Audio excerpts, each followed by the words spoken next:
Dizem que a vida é feita de correntezas. Alguns nos arrastam, outros nos devolvem à margem. Em Tudo é Rio, de Carla Madeira, essa verdade corta fundo e nos lembra que mesmo na dor podemos encontrar beleza. Olá, seja muito bem-vindo ao Café com Magnólia, o podcast onde livros e conversas se encontram com o aroma de um bom café. Eu sou a Edi Gleuma e hoje vamos falar de um tema muito importante e necessário, a literatura nacional. Mas é claro que eu não estou sozinha nessa conversa. Para ter esse papo comigo, eu trouxe ele, o meu amigo Carlos Lima, que é um leitor assíduo de literatura nacional. Carlos, seja muito bem-vindo ao Café com Magnólia. Obrigada, amiga. Também foi um prazer iniciar esse projeto com você. Logo isso que iniciou tão cedo, né? Quando você mandou aquela mensagem no WhatsApp, um fatídico domingo, dizendo, amigo, tenho várias ideias para o podcast. Eu disse, nossa, sério? Você combina muito com esse tipo de programa, criação e o modelo, e desde a da produção do nome até o que a gente poderia trabalhar. Iniciar esse piloto com um Café com Magnólias, que na minha visão vai ser um podcast incrível. Vem aí, meninas, segurem, babado, Café com Magnólias, o maior podcast do mundo. Eu tô profetizando pra minha amiga. Verdade. Vai ser incrível. Muito gratificante ver que tudo isso saiu do campo da ideia e entrou realmente pro ápice da ação, né? De dizer, nossa, vamos realmente fazer com que isso dê certo, com que isso realmente funcione. O estúdio tá incrível, a produção tá incrível. E falando da nossa literatura nacional, fala pra mim qual foi o primeiro livro, teu primeiro contato assim com a literatura nacional. Qual foi o livro que tu leu e disse assim, vale a pena a nossa literatura? E você criou aquela paixão. Quando a gente escuta falar sobre literatura nacional, a gente lembra dos clássicos, né? E, de fato, a gente tem que realmente manter os clássicos vivos na nossa memória. Porque é ele que ajuda a gente a passar no vestibular, mas eu acho que ele não tem só essa importância. É verdade. Quando eu li o primeiro livro de literatura nacional, eu não lembro o nome do livro. Eu li quando eu tinha 9 a 10 anos. A gente lê na escola, Outro, né? Isso, eu li no Fundamental. E uma coisa que sempre me deixou muito curiosa, eu sempre perguntei, meu Deus, como esse livro dessa magnitude tá disponível para crianças no Fundamental? Porque assim, quando você, né, a gente tá falando de, sei lá, há 10, 12 anos atrás, quando eu tava no Fundamental, a gente não tinha esse hábito de leitura, né? Hoje a gente consegue mecanizar crianças e educar elas socialmente a ter um ápice da leitura. E a gente vê os pais aplicando isso, porque a gente tá vendo os pais também sendo bem aplicados. E notando a importância da leitura. E quando eu li esse livro, eu não lembro o nome do livro. Eu lembro que era basicamente um livro que me marcou muito. Porque eu era criança, então eu não tinha muita noção do que era um true crime, do que era literatura nacional, do que era literatura inglesa, do que era um clássico.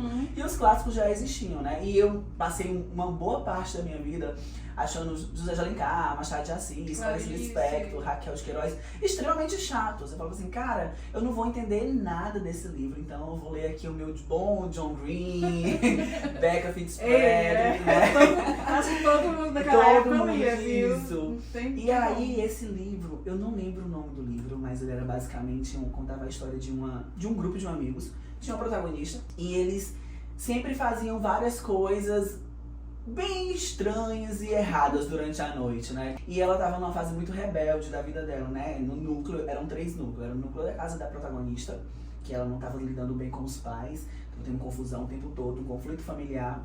Era o núcleo de amigos desses ditos amigos dela que ia pra escola junto com ela.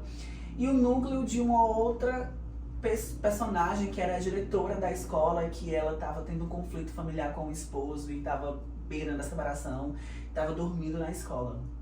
Um belo dia, um dos amigos, que era o John, propôs que eles invadissem a escola pra pichar, pra grafitar, enfim, coisas de adolescente dos anos 2000. Isso. E aí ele juntou esse grupo de amigos junto com o protagonista. Eles entraram na escola, invadiram a escola, pularam o muro e chegaram a pichar. Só que com o desenrolar da situação, quem dormia na escola era a diretora, e ela meio que viu ali uma movimentação estranha durante a noite, foi tentar ver o que era. Jamais ela pensou que pudesse invadir uma escola para pichar e que os invasores fossem os próprios alunos.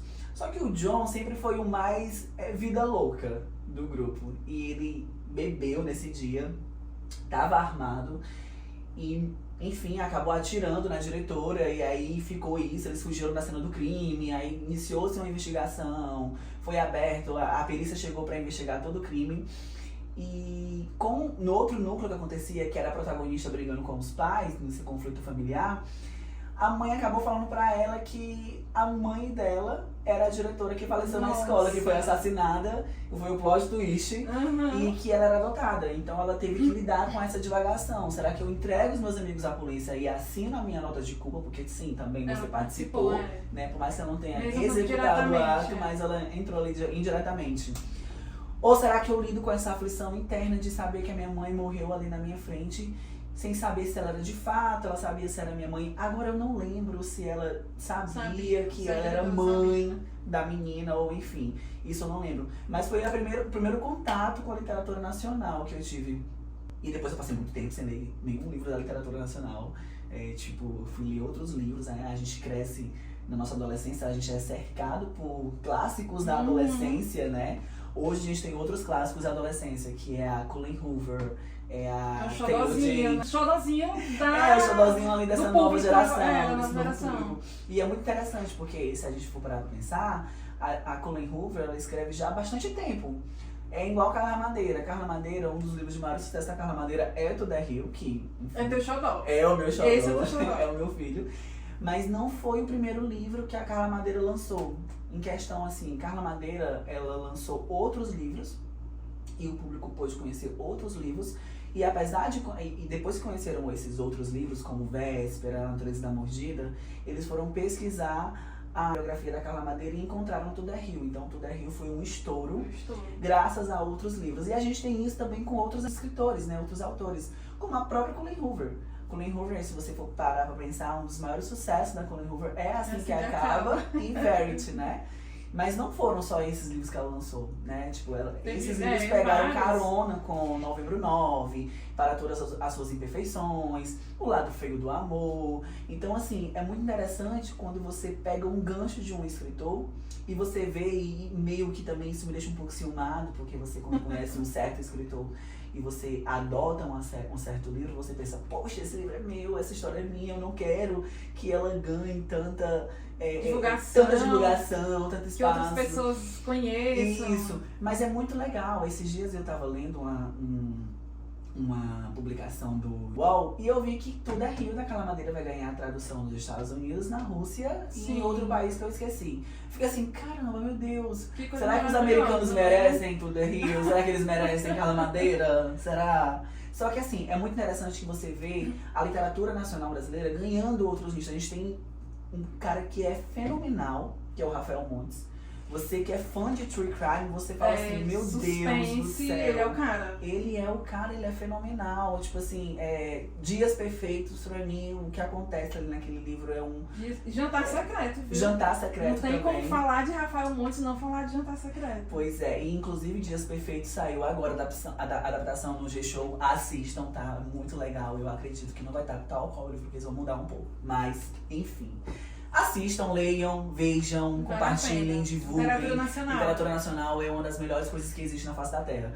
E a gente precisa realmente acabar com esse mecanismo de achar que a literatura nacional é algo monótono, é algo chato, é algo que é muito clássico. A gente cresceu achando que literatura nacional eram os clássicos e sim, não deixam de ser, né? Que a gente veio desde lá da infância, Monteiro Lobato. Isso. E a gente lê, né? Por exemplo, uma das coisas que eu sempre falo é que o livro da Alice no País das Maravilhas ser um livro infanto-juvenil é a minha lenda urbana favorita. Porque eu não acho. Eu acho ele extremamente adulto.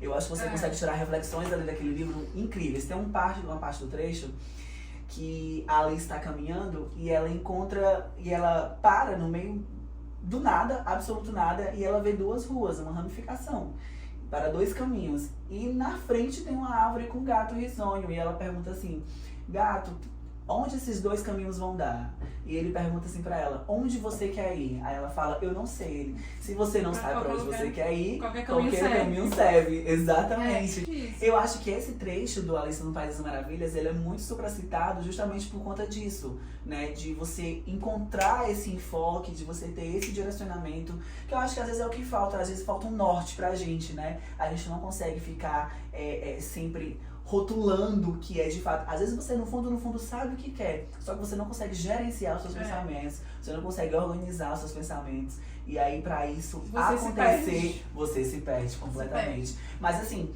literatura nacional é o meu xodó porque eu sou completamente apaixonado por tudo que tem dentro do Brasil. Literatura nacional, cinema nacional, né? Então, assim, é uma das coisas que eu, quanto puder consumir, eu tô consumindo. E eu acho que um dos maiores enfoques em literatura de ler mesmo, assim, sempre foi bastante nacional. Claro que a gente tem aquela nossa síndrome vira-lata, né? Que a gente vai conhecer outros escritores. E se apaixonar pelas E se apaixonar histórias. pelas histórias que, enfim, é natural. Se você olhar meu Scooby, vai estar lá lotado Como de Guerra, tema de Adorável Guerra do Guerra, Adorável Guerra, tá por aqui, né? Guerra, Adorável Guerra, deve estar em algum lugar. Da Julie Berry, inclusive é um livro perfeito, leiam, ganhou tradução em que ano, hein? Foi recente, Foi né? recente, Foi recente, porque a Ana Ju, né? Ana Ju, A Ana Ju, maravilhosa. maravilhosa. Beijo, Ana Ju, se você estiver assistindo isso, somos seus Vem para o fãs. nosso podcast. Uma das maiores bookstands do Brasil. A Swift. Swift também, gente, ó, a gente precisa falar. Eu acho que o meu único lado de ter síndrome de vira-lata é ser Swift. É ser Swift. Eu acho que Julie Berry, enfim, tem uma escrita maravilhosa. John Green, quando você é um adolescente incorrigível, que você tem emoções, que você não sabe entendê-las e interpretá-las e quiçá saber o direcionamento pra lidar com elas, você é apaixonado por John Green. Você é apaixonado por John Green e eu acho que a escritura de John Green, ela abraça, ali acalenta, Julia Quinn com os Bridgertons, né? Acho que tudo isso fez parte do meu arsenal de adolescente. Eu acho que quando você vem pra sua pré/adolescência, você vem com o combo pronto, né? Você precisa ler isso, você precisa ler aquilo, você precisa assistir isso pra você moldar a sua personalidade. E foi basicamente isso que aconteceu comigo. Mas eu consegui me distanciar um pouco das literaturas norte-americanas. E pra nacional. E vim pra nacional. Porque assim, eu vejo que tu lê muito nacional, tipo, Marcela Ceribelli.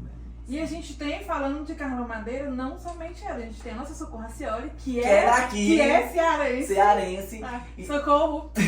Beijo. Nossa. Beijo! Socorro Racioli, se você estiver vendo este podcast, que eu tenho certeza que vai chegar em você, me perdoe, porque eu não consegui ir pra roda de conversa que teve depois da Bienal do livro. Que eu tive que ir para um aniversário, um evento. E acabei não ficando, e eu caí na fake news falando que ela não ia ter, não ia fazer roda de conversa, ia fazer só mesmo ali autografou meu livro. a palestrinha, né, gente? Mas enfim, Socorro Racioli, perfeita. Leiam também Orações para Desaparecer. A Cabeça do Santo. Sim, gente, é sério. Que além de ser peso de ser nacional, ainda é nordestino. Nosso se Ceará, passa aqui, né? se passa Passa aqui. Canidé, A Caridade. Cabeça do Santo, Cabeça né? do Santo, Então, Caridade. E Orações para Desaparecer passa em Limoeiro do Norte. Porque ele cita ali um grupo que é natural de Limoeiro do Norte, né? Inclusive eu conheci até um amigo em Sobral e falava sobre isso, né? Ele é de Limoeiro do Norte e ele é apaixonado por Orações para Desaparecer. E o livro já começa maluco, né? A moça enterrada. Gente, E aí você fala, e aí? O que é que vai acontecer aqui? Eu gosto de livros assim. Mas tu viu ela falando na Bienal, né? Que ela tem a literatura, a escrita dela é isso. Eu acho que eu lembro. Bem doida. Foi logo no início, quando ela começou a falar lá na roda de conversa dela com a... Enfim. Escritora dos Malaquias, vamos lá, Malaquias, né? A escritora dos Malaquias, que ela leu. Eu não li Malaquias. Andréa Del Freire, né? Andréa. E ela fala isso, que a escrita dela é isso, meio maluca mesmo, que ela tem esse pensamento. E isso é muito bom, sabe por quê? Porque assim, eu já li os clássicos, eu li A Moreninha, eu li Felicidade Clandestina da Clarice Lispector, Dom Casmurro pra mim é uma das coisas que eu adoro debater sobre isso. Traiu ou não traiu? Traiu ou não traiu o Capitu? Não traiu o Capitu. Capitu nasceu em uma sociedade extremamente patriarcal, vindo de uma educação colonial onde as mulheres eram frutos de uma misoginia. E, gente, o livro nem foca nisso. Foca em como Don Quixote transformou em Dom Casmurro no final. O cara é completamente maluco das ideias. O cara com 5, 7 anos de idade sentiu ciúme porque um cavaleiro passou perto da Capitu, pegou ela e colocou no colo. E ele já queria matar o cara com 7 anos de idade, sabe? Imagina ele adulto. Imagina ele adulto, né? Imagina se tivesse acontecido adulto. Ele já tinha esse pensamento. Já tinha esse pensamento. Mas é muito ciúme louco, né? A Moreninha também é um livro maravilhoso. Não sei se vocês já leram Moreninha, mas ele conta a história de um estudante de medicina que foi com um grupo de amigos para uma fazenda, algo assim. Enfim. E lá fizeram uma aposta em que ele tinha que pegar a Moreninha, que não tem nada a ver com morena, tá? É só o cabelo dela que é preto. Apesar de, enfim, né? O estereótipo morena vem da cor do cabelo. E ele, se ele não conseguisse ficar com ela, né, ele teria que escrever uma peça e no final é ele escrevendo sobre o livro. né? Mas enfim, Interessante, né? muito legal. Moreninha, leia Moreninha, enfim, é muito legal. Os clássicos eles- antigos, que É, super vale os- a pena, né? Isso, Porque eu acho que hoje em dia não é muito divulgado isso. Nas escolas, como antigamente. Isso. Antigamente a gente tinha que ler o livro, fazer a redação, fazer a interpretação do texto. Eu Tinha acho tudo que isso. a base educacional da escola, ela dá esse enfoque para a literatura nacional muito por conta do direcionamento que os vestibulares davam, né? Por exemplo, então quando tinham esses vestibulares locais, o ES, UVA, URCA, eles sempre colocavam questões para você estudar. Então no edital que eles lançavam para o vestibular subsequente, eles colocavam, leiam tais obras, e aí você tinha que ler tais obras. Aí eram clássicos, era Moreninha, era Felicidade Clandestina, era Dom Casmurro, porque tinham questões que eles cobravam em literatura portuguesa sobre isso. Mas hoje eles fizeram essa mudança, né? Então não se tem mais isso. Eles colocam citações desse livro, mas é para trazer pro lado da gramática ou interpretação textual. Não tem aquela questão, tipo assim, se você realmente vai saber responder essa questão se você estiver lendo o livro. Você não vai saber responder essa questão se você estiver lendo uma resenha no Wattpad. Você não vai conseguir interpretar essa questão. Que nem nem existia ChatGPT naquela época, era enciclopédia. Gente, eu não sou tão antigo assim, tá? Eu tô 26 anos, mas eu já peguei de tudo, né? Mas é muito interessante isso, porque esse direcionamento que a escola dava era por conta dos vestibulares. E eu sinto que isso distanciou um pouco, mesmo vendo que essa nova geração tá vindo com um novo foco na leitura, né? Então a gente vê muitos jovens lendo clássicos da adolescência, né? E tá tudo bem, Taylor Jenkins, Colleen Hoover. Esses dias uma amiga minha tava falando que a irmã dela tava Freida, lendo... né? Quem gosta de suspense, vai. Quem gosta de suspense. Tava lendo Dostoiévski, Noites Brancas. Aí eu falei assim, vem cá, tua irmã tem quantos anos? Ah, minha irmã tem 16. Eu falei assim, cara, Noites Brancas é um livro fenomenal. É um livro fenomenal. Bem difícil, entre aspas, um dos mais fáceis do Dostoiévski, mas não deixa de ser difícil, né? Mas difícil de interpretá-lo, não difícil de você ler e você entender ali basicamente o que o livro tá passando, mas de você interpretar a mensagem do livro, né? De você saber o que é que tá acontecendo ali, o que é que eles estão falando, qual é o pensamento do sonhador, o que é Kanatienska de fato, o que é como sonhador ali fugindo do perseguidor em São Petersburgo, mas enfim. É muito interessante. Literatura nacional, é isso. Mas vamos falar de Tudo é Rio, né? Vamos falar de Tudo é Rio. Vamos falar de Tudo é Rio.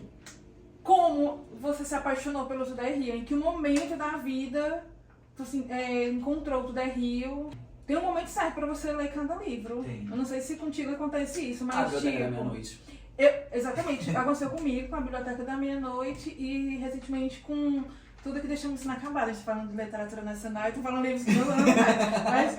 Mas não foquem nisso. Vamos cortar essa parte, amiga. E foi no momento certo, porque tipo assim, você tem um momento pra aquela história te encontrar. Tem. Então não adianta você ler, não sendo no momento certo, que você não vai interpretar como você interpretaria se fosse no momento certo. Tem sim. Então assim, teve esse momento contigo pra Tudo é Rio? Teve esse momento sim, e esse momento eu acho que Tudo é Rio, o universo jogou na minha cara 2 vezes.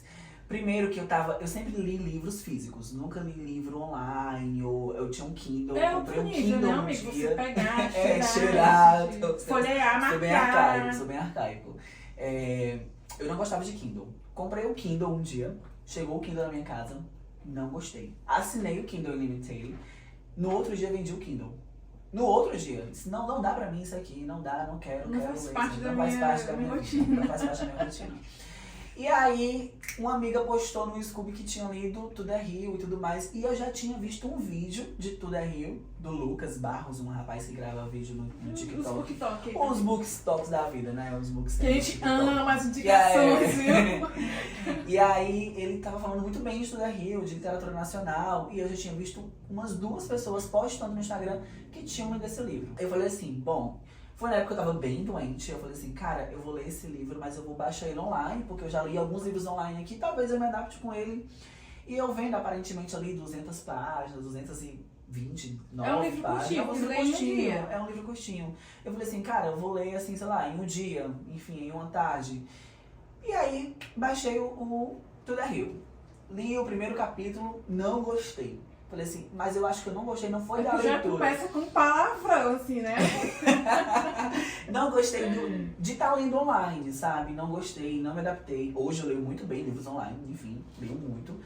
Mas eu não gostei, porque eu não estava bem adaptado. E aí eu falei assim, cara, não vou ler mais. Não quero mais ler isso, vou deixar aqui. E, enfim, depois eu vou Em outro momento. Em outro momento eu leio. Beleza. E isso foi no finalzinho de 2022 para o início de 2023. Quando foi em 2023, o Igor Pires, que é também um escritor nacional dos meus favoritos, textos cruéis demais para ser lidos rapidamente, pois veio fazer uma roda de conversa com textos para curar todas as suas cicatrizes, né? Que tinha sido o lançamento daquele ano dele. E aí, fui lá, levei meu livro, levei os livros que eu tinha dele, né, pra ele autografar, porque eu não tinha ido nas outras rodas de conversa, ele só tinha vindo em uma, então era a segunda vez que ele era em Fortaleza pra fazer isso. E ele tinha colocado no Instagram que quem tivesse outros livros dele poderiam levar, que ele ia fazer essa roda de conversa, ele ia autografar e tudo mais. E foi na leitura do Rio Mar. E aí eu fui, levei. Quando eu entro na leitura, eu dou de cara com o da Rio assim na prateleira. Falei assim, cara... Ele tá me chamando. Ele tá me chamando. Ele eu quer que eu leia ele. Quer que eu leia ele. Aí eu peguei, levei. E beleza. Mas ele ainda ficou mofando no meu quarto, ainda no meu guarda-roupa guardado, porque eu realmente falava, não tava com tempo pra ler. Tava muito ocupado. E, enfim, aí eu falei, quando foi um belo dia, uma amiga minha que me deu a canção de Aquiles falou assim, amigo, eu li tudo aquilo, que livro perfeito. Não sei o que, assim, sério, você gostou? Eu tô com ele lá em casa, parado, e eu acho que eu vou começar a ler. Comecei, não gostei. Eu falei pra ela, mas eu expliquei, eu acho que eu não gostei, foi do estilo da leitura, porque eu tava lendo online, na época eu não tava gostando, era uma outra realidade. E ela falou assim, nossa, mas leia que você vai gostar. Eu falei assim, cara, tá aí, vou dar mais uma chance. Vou dar mais uma segunda chance, vale eu acho que vale a pena. Cheguei em casa, ele tava todo embrulhado ainda, todo embrulhado. Aí eu desembrulhei, comecei a ler, e aí tem esse ápice, né, que os meus capítulos é só um Kama Sutra da Lucy. Da Lucy. E aí eu... Mas ela é maravilhosa. Ela é maravilhosa, ela tem as suas dificuldades, né, ali como pessoa, né, ela não é pior que o Venâncio. Não insiste, ali não tem como. Mas, pois é, então assim, quando eu comecei a ler ali, eu já vi que ele ia trazer esse lado mais frágil dos personagens, né? Você vê que a Lucy, ela é aquela personagem forte, aquela mulher arretada, aquela decidida. mulher decidida, que sabe o que quer, que desde pequena, gente, citações do livro, né? Desde pequena, quando ela decidiu ser puta, ela disse que não seria qualquer puta, ela seria a puta, né? E aí eu lembro que eu lia no isso e falei assim, meu Deus, como é que alguém em sã consciência assim, dizer a puta da cidade. Já começa desse jeito. Já começa desse jeito. A primeira página já é isso. Mas aí foi tipo assim, um arcoacéu de sentimentos pra mim. Cara, eu li esse livro 3 vezes. 3 vezes. Finalizei agora de novo. Semana passada eu terminei ele pela 3ª vez. Porque a gente estava já marcando a entrevista e eu queria relembrar algumas coisas. O meu livro é todo marcado. E aí eu queria relembrar algumas coisas. Grifei mais coisas. Impossível, eu posso ler esse livro 10 vezes que eu vou chorar as mesmas 10 vezes no mesmo local sempre. Na Carta da Aurora. Carta da Aurora. Eu já inclusive te perguntar qual é a tua citação, a tua parte preferida. Duas, mas não tem como não ser essa, não né? Não tem como, porque eu acho que ali você tá no ápice. É o clímax do livro. É o clímax do livro, é quando a Aurora sai da casa da Alva e ela escreve pra Dalva no trem, e pra mim aquilo ali é surreal de perfeito. E também a parte onde ela faz que ela cita que nem alguns encontros estão destinados a não acontecer. Quando você vira o rosto para a direita, você pode perder o contato com alguém que passa à sua esquerda, né? Então ali, não é tolo dizer que o amor é sagrado, né? Existe um certo milagre nos encontros. E eu quero muito tatuar essa frase, quero muito, inclusive eu vou tatuar essa frase próxima semana, se der certo. Porque eu preciso doar sangue primeiro. E essa parte ela é muito da Carla Madeira, já assim, você já encontra em todos os livros que você lê dela, tipo na Natureza, né? Os três. A Natureza da Mordida já tem também essa partezinha. Ela trabalha muito, a Carla Madeira ela consegue prender a gente justamente por conta disso, por conta da forma como ela trabalha a trama. E eu acho isso fenomenal, porque, por exemplo, a gente cresceu lendo livros internacionais. Então, pra gente, só quem sabia escrever bem era quem morava fora do país. porque tinha acesso às melhores universidades, tinham acesso às melhores editoras, tinham acesso às melhores produtoras, então eles tinham as melhores histórias. Quem nunca gostou de ler, sei lá, um Harry Potter, você cresceu lendo Harry Potter, e você falava, nossa, a J.K. escreve perfeitamente bem. Ela é um ser humano horrível. Pra quem é fã de fantasia, né? Pra quem é fã de fantasia, ela escreve perfeitamente bem. Meu gênero favorito é fantasia, mas a gente se encontra muito nas romantasias. Vamos criar uma nova nomenclatura, né, amiga? Vamos mandar. Fantasia, porque romance tem que ter ali, né? Se tiver. Eu gosto muito de distopia. Eu lembro quando eu li Convergente, Divergente, Insurgente e Maze Runner. Os meus dois preferidos é Jogos Vorazes e Maze Runner. Pois é, tem uma distopia que eu acho eu sou fascinado. Não li Jogos Vorazes. Menina, olha só que loucura, nunca li Jogos Vorazes e nunca assisti um filme de Jogos Vorazes. Não. Deixa eu te falar, eu comentei contigo que nessas férias eu maratonei Jogos Vorazes, que eu até falei assim, cara, eu tava em dúvidas, que eu não tava entendendo muita coisa. Eu falei assim, pela primeira vez na vida eu vou dar uma chance pra esse filme. Você tem que parar e aí você tem que parar. Pra entender a você história. Tem que acompanhar, você precisa entender a história, porque assim, necessariamente pra você assistir o filme, você não precisa ter lido os livros, porque eles contam tudo ali. E o filme tem, sei lá, quase ou mais de 2 horas de duração, né? Mas a personagem da Katniss Everdeen, ela é muito intrigante, porque ela, em um dado momento, ela é uma personagem muito forte, muito, sabe, sendo vítima do sistema ali, sendo vítima do presidente Snow. Mas você consegue perceber que os jogos, eles literalmente destruíram a cabeça da menina, né? Destruíram. Então, quando chega no final, ela tá só o caco. O caco do caco do caco. Até e aí porque ela perde a pessoa que ela mais amava, né? No isso. Caso, tem... Mas diz, a gente vai dar spoiler pra quem não leu, nunca assistiu. Ela perde a irmã dela, que pra ela, tanto que ela se ofereceu de tributo no lugar da irmã dela. E quando ela descobre que a irmã dela faleceu, ela, tipo assim, pra mim E é no começo do último filme, né? Que o Milos, não sei se o nome dele. Na verdade, ela vê, né? O míssil cai em cima da irmã dela. E aí ela fica devastada, e aí ela fica mais louca ainda. Por isso que quando acontece aquela morte do Snow, que eu falei assim, eu critiquei na hora. Eu falei assim, cara, por que ela não matou o Snow e matou essa menina também? Todo mundo criticou. Por que ela não matou o Snow? O cara fez tipo, sei lá. Mas eu acho que tem um certo simbolismo naquilo ali, na justiça do povo. É porque ela viu que a outra que ia ficar não ia fazer diferente do Snow. Não ia fazer diferente do Snow. Ia continuar a mesma coisa, né? Então ela decidiu dar um porque final. Ela sabia que o quê? Que a população em si ia acabar com o Snow.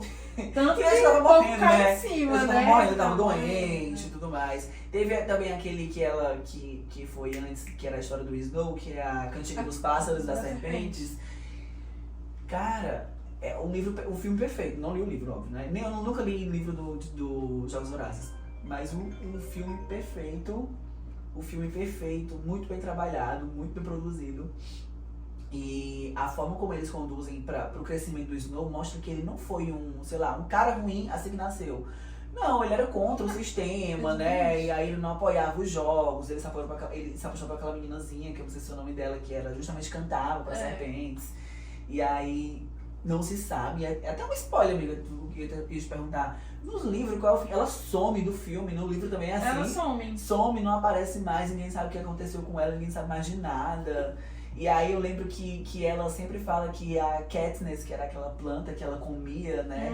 Então ele sempre trabalha muito isso com ele. E é engraçado, né? Que o nome da Katniss veio de uma planta. Veio de uma planta, que era comestível, né? Comestível. Enfim, mas é muito, muito bacana a história do Snow. É assim, ele é um sádico, um psicopata. E é aquela história, né? Mas ninguém nasce ruim. Torna-se ruim. O sistema tornou ele ruim, digamos assim, né? Mas assim, a família do Snow eram os ricos que tinham falido, né? Mas que tinha uma certa nomenclatura que se referiam a ele como condes caídos, algo do tipo, né? Família caída.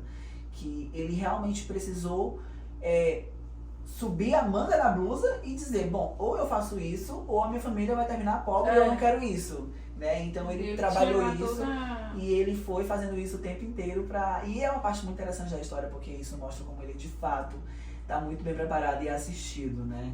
Mas eu acho bem interessante. Voltando à nossa literatura nacional, porque quando juntam dois bookstands dá nisso, gente. Não tem como a gente falar só da literatura nacional, né? A gente pode falar aqui, a gente pode passar o dia falando de literatura nacional, mas a gente consegue mesclar com outros assuntos também, né? Amigo, mas assim, sabe que nossa literatura ainda existe um certo preconceito, né? Existe. Como tu vê esse ramo da nossa literatura nacional daqui pra frente? Cara, olha, como eu te falei, eu vejo ganhando muito enfoque, né? Essas traduções novas que estão saindo, Rafael Monte, Adaptações, né? as adaptações de Dias Perfeitos, inclusive, que saiu agora no G-Show, no Globoplay, desculpa, que eu ainda vou assistir. Eu também não Dizem que assisti. mudaram o final, né? Pode dar spoiler não, né? Não pode. Pode. Só espero que Eu não. lembro. O final que eu queria que mudassem é que ele não deixasse mais ela tetraplégica, tá, meu povo? Mas enfim, eu acho que isso vai se manter porque é o que causa mais dor ao leitor, né? Quando você tá lendo ali Dias Perfeitos e você vê o que o cara faz, você fala, meu Deus, mas enfim.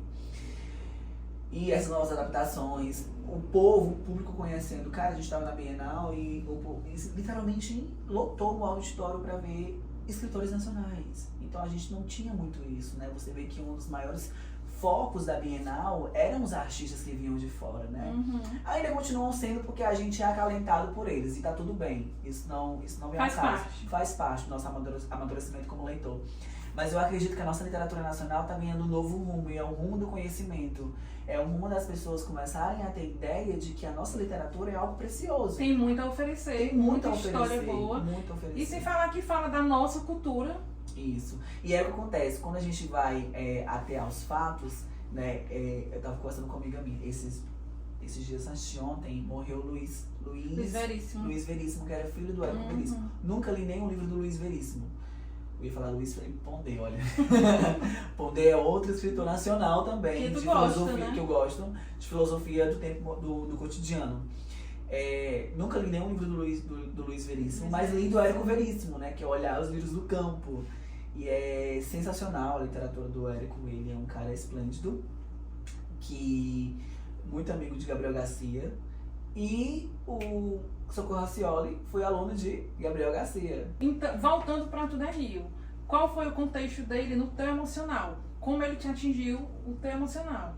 Porque ele é um livro muito complexo. Muito complexo. Cara, Tudo é Rio foi muito importante. Assim, eu atrelo muito a minha vida emocional aos livros. Então eu sempre tô lendo, eu tô sempre tentando trazer isso pra mim. Tirar alguma coisa, né? Tirar alguma coisa, tentar entender alguma coisa. Eu lembro que no final de 2023, que foi uma época muito difícil pra mim, emocionalmente falando, eu acho que eu encontrei um acalento muito grande nos livros.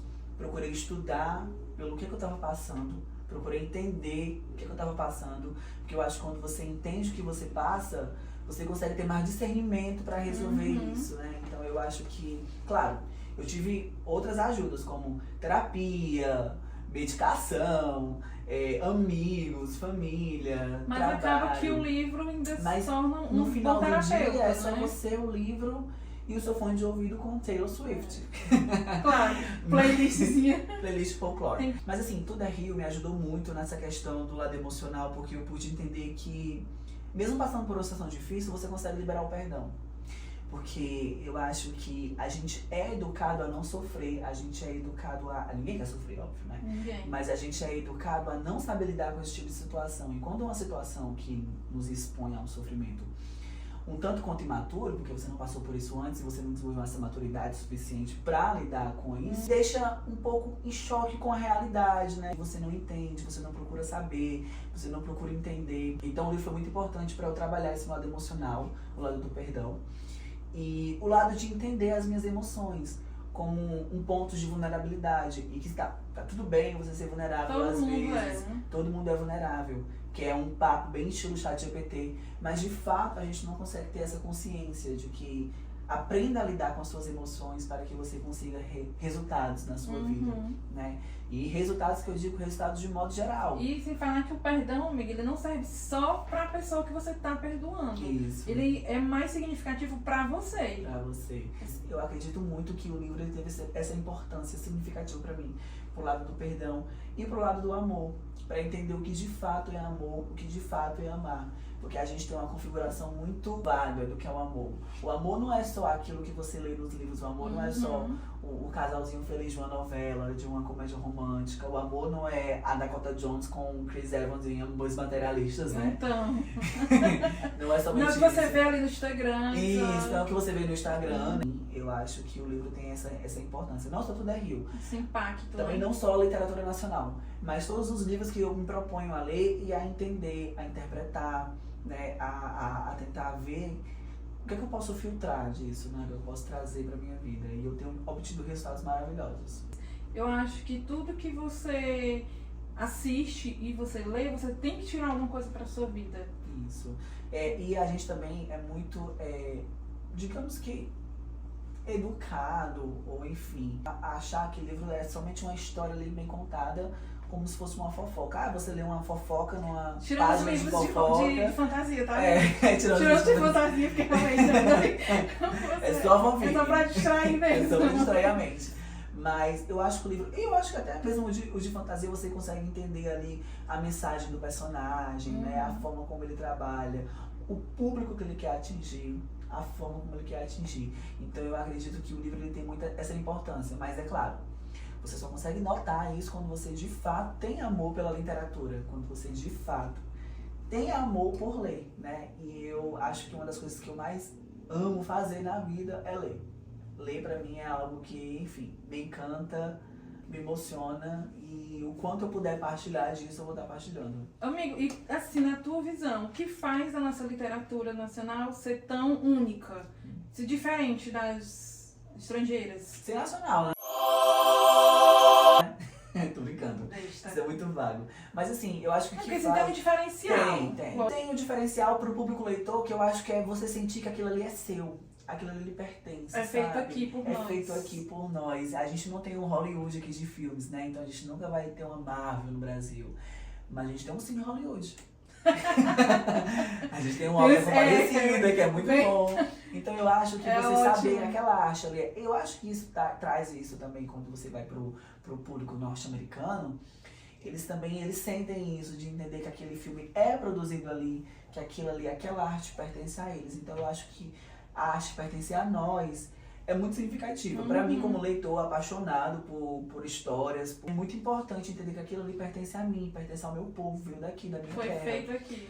Originalmente, os livros que são feitos aqui com histórias nordestinas, que eu acho que é um público maravilhoso de se trabalhar, um público forte. Eu acho que a história pertencer a gente traz esse enfoque muito importante pra literatura e traz esse diferencial universal, como você falou, que é justamente isso. Nós não temos um John Green.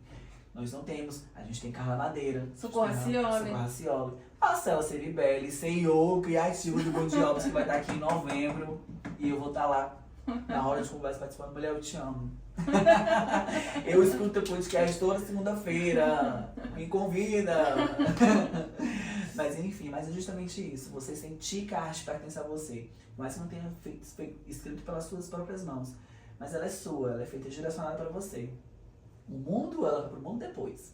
Ela ganha a tradução depois, mas aquilo ali é seu, é nosso, é pertencente à nossa matriz brasileira, à nossa raiz brasileira. Tirando Tudo é Rio, quais são as outras indicações que você deixa pro nosso público? Cara, assim, eu indico os outros livros da Carla Madeira, Véspera, Natureza da Mordida, que são muito bons. São 3 livros maravilhosos, mas são 3 livros diferentes, tá, gente? Não são livros que se complementam, não é uma trilogia. Cada um traz uma mensagem diferente. Isso. Mas você consegue muito bem entender ali, reconhecer a escrita da Carla Madeira, como você falou.